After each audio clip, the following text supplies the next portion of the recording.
I want to thank the American people for the extraordinary honor of being elected your 47th president and your 45th president. As you just heard there, Donald Trump declares victory over Kamala Harris. The Republican clinches his second presidency. Trump has more than the 270 electoral votes that are needed. About an hour ago, he won Wisconsin, which secured his victory. Here at home, Trump took the state of Iowa, claiming 6 electoral votes. In Nebraska, he got 4 of the 5. Harris received an electoral vote from District 2. And earlier this morning, Trump and his running mate, J.D. Vance, addressed supporters in Florida. They spoke about their vision for America, saying they're going to help the country heal. God spared my life for a reason.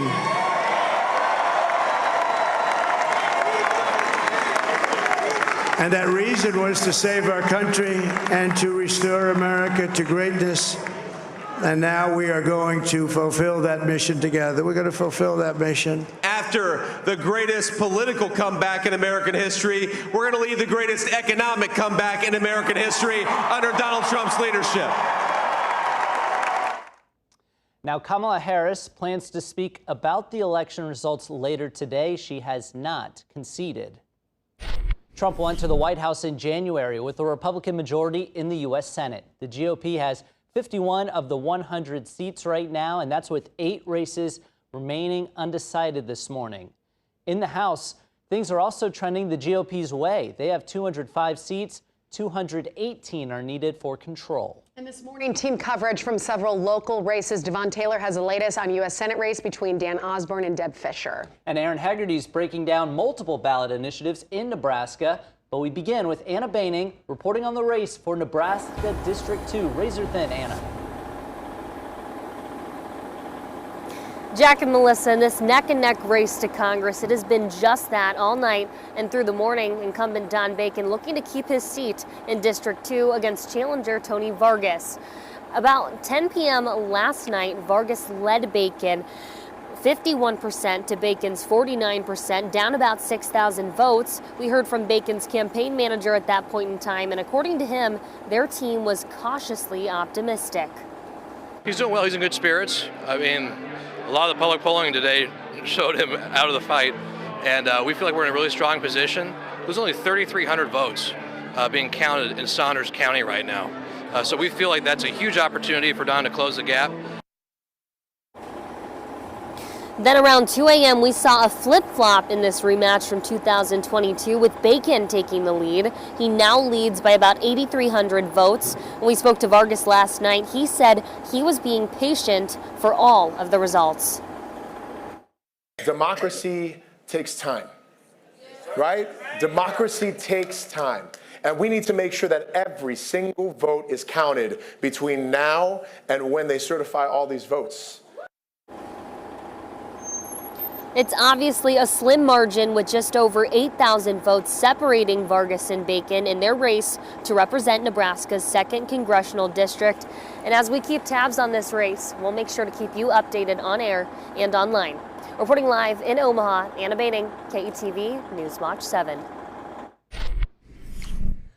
Well, in Congressional District 1, incumbent Republican Mike Flood defeats State Senator Carol Blood last night. He thanked everyone for their support. We've got the Lincoln Police Union. We've got the firefighters. These public sector unions believe in what we're doing here because we're focused on making our communities safer. We're focused on making sure they have the resources to do it and not offering, not getting rid of things like qualified immunity or failing to fund and protect our police officers. Carol Blood conceded late last night, says she's proud of her campaign.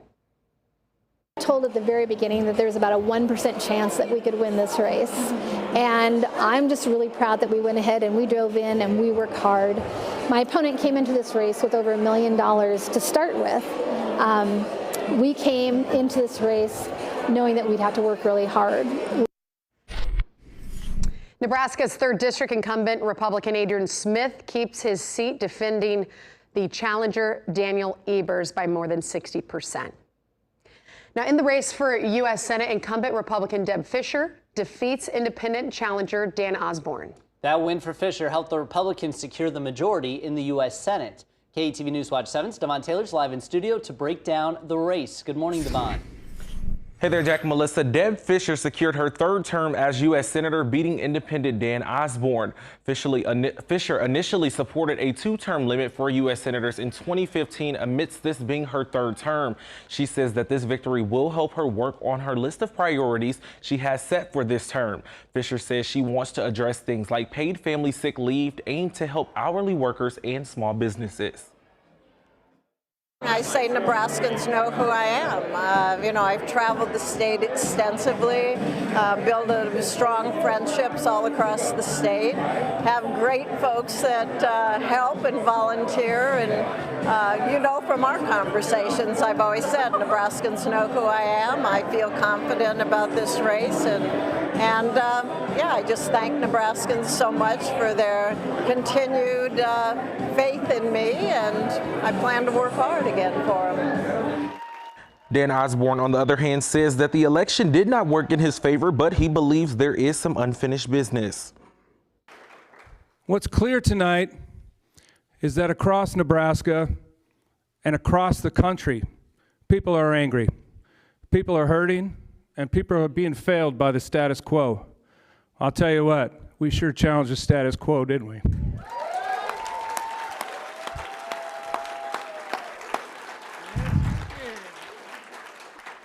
And even though we did not win this race, I have no doubt that what happened here in Nebraska will be a spark that ignites a working class movement all across the country.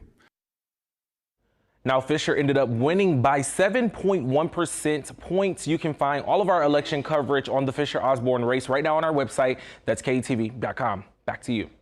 Devon, thank you. So in the other race for U.S. Senate, incumbent Republican Pete Ricketts will retain his seat.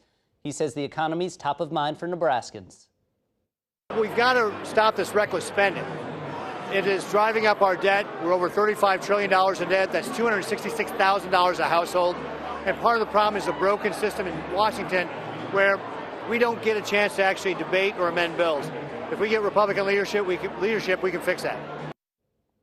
Democratic challenger Preston Love finishes with about 200,000 votes less than Ricketts. Love says his campaign made an impact on voters. Really good that we made a difference in the other challenges, the blue dot and the attorney's race. Our race contributed to an increase of the votes. But I'm also highly encouraged by a very significant fact that will play out tonight, is I will probably break the barrier of 300,000 votes.